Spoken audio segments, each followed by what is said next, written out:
Hey guys, I'm the Lockpicking Patrolman, and tonight I'm going to share a couple things on some interchangeable cores.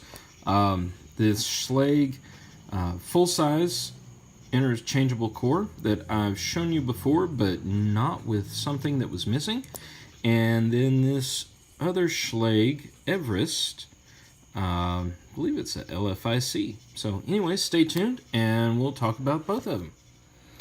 Alright guys, so first off we've got this Schlage full-size format cylinder, or full-size interchangeable cylinder. Thank you, Jillian, for correcting my terminology on that and explaining the differences to me. But I picked this lock a while back, and what I didn't realize at the time was that I was missing the pin that interacts with the control pin.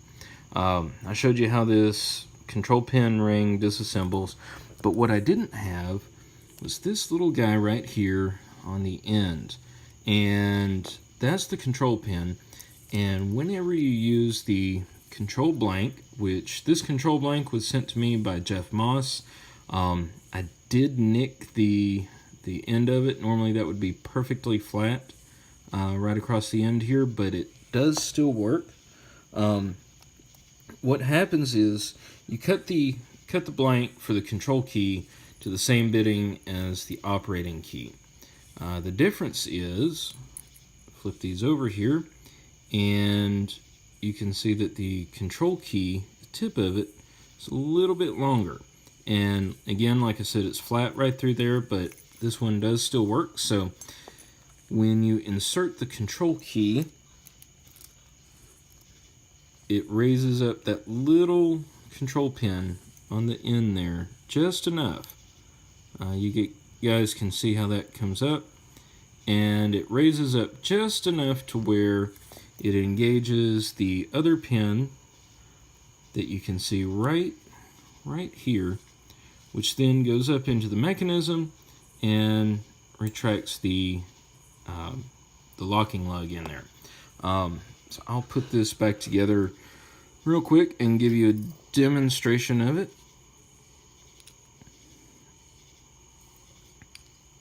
Let me slide this key out here.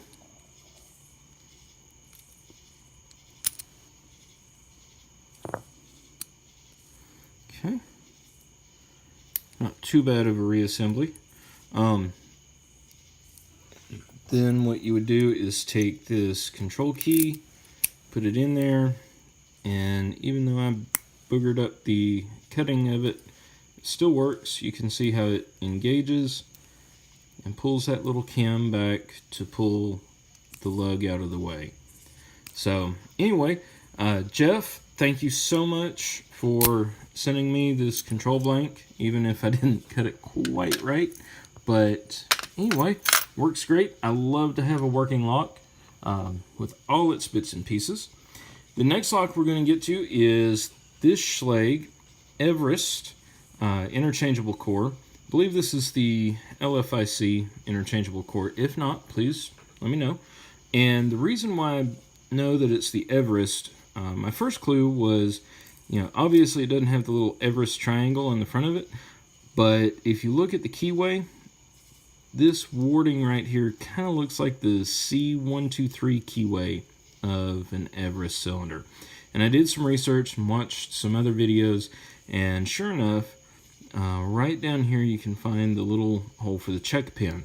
However, I believe that the check pin or the spring or something is either missing out of this lock as well, or I'm just not getting it right because I can only pick it counterclockwise. So I'm going to mount it up in the vise, and we're going to pick it counterclockwise and then see if we can get it clockwise maybe for the first time. Be right back. Alrighty guys, we've got this Schlage IC core, Everest IC core pinned up or clamped up in the vise. We're going to see if we can pick it open here. Again, I've only been able to get it going counterclockwise. I picked on this lock a lot, so I know to go to the back first. It is a 7-pin core. And I've gotten a little click off of 7, 6, nothing on 5, 4, okay, got a click out of 4, little click out of 3, click out of 2, excuse me, maybe that was 2 I just hit. Okay, 1. See if I overset somebody here. Let's check 1 and 2. All right, let's go back through to see what's holding us up here. I'm sure it's the camera. Camera always holds you up. Okay, just felt a little movement on, I think it was 3. Go back here to 2. There we go.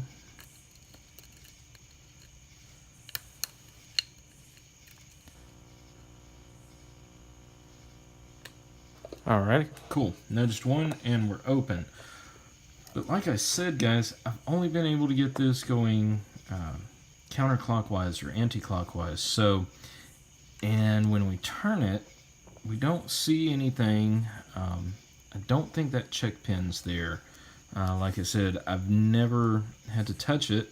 The hole's there, and if we pull it out here, you can look, there's nothing, you know, of course nothing right there. I will go ahead and turn it so you guys can see that key pins are in there. And there are key pins in all 7 of the chambers. Looks like a little master wafer got turned around in there.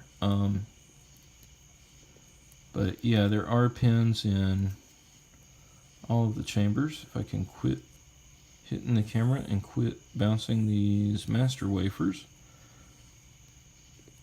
Let's see if the gods are smiling on us today. See if we can get it picked clockwise. I'd be happy with just a clockwise pick, much less a control. And I may see if I'd love to get a couple keys for this made.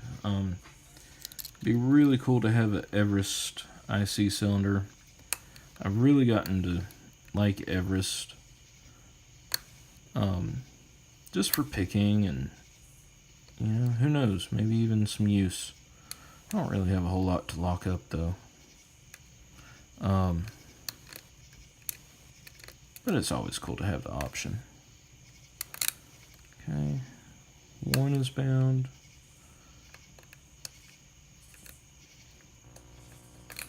Okay, 1 is bound. 2 doesn't feel like it wants to move.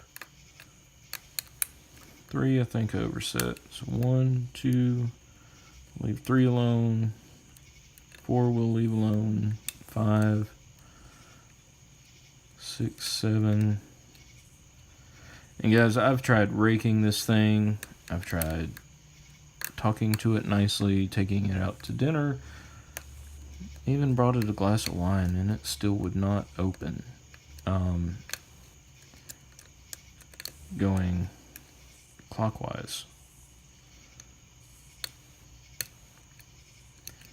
So, I don't know. We can play with it a little bit, but, you know, I do enjoy these IC cores. I wish one day I'd be able to get the little, I think it's the annex, that's what it's called, to disassemble these.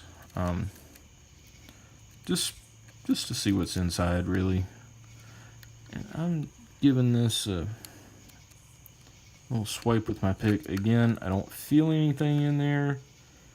I'll even lift it up from the bottom.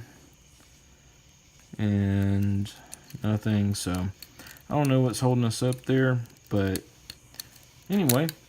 Alright guys, I'll quit wasting your time. Thank you for tuning in.